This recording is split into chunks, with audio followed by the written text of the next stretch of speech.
And just about around this area here was where the Union Army started trying to hold their position.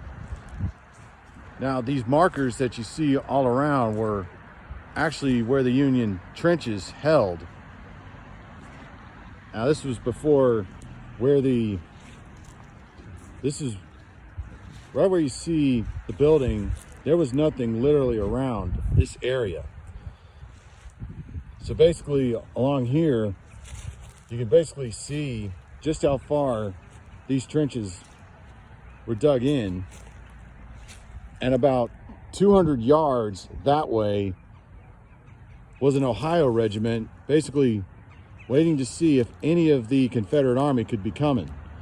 Now, when they did, they actually heard the drumming of the Confederate Army as they came up, and they started firing at them. But the number of men that they saw coming at them was actually much bigger than they anticipated.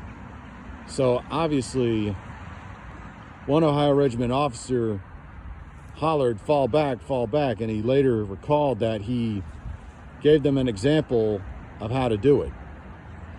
So they run for their lives 200 yards back to the entrenchment of the Union line.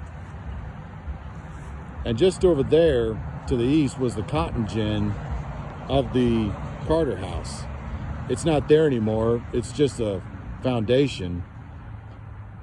Now, Patrick Cleburne and his men come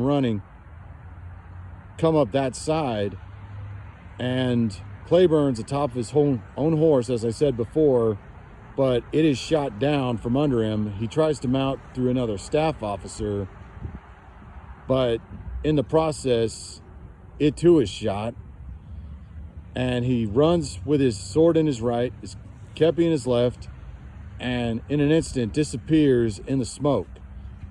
And it wasn't until the day after that they found his body near that magnolia you see just way over there in the neighborhood.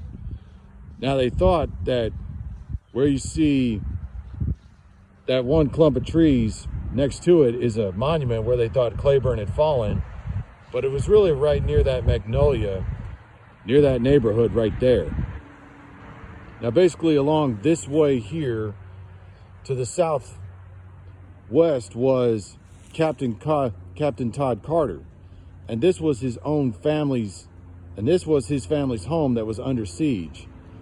Many of his men recall hearing him as he whipped his horse around saying, "Follow me, boys, I'm almost home."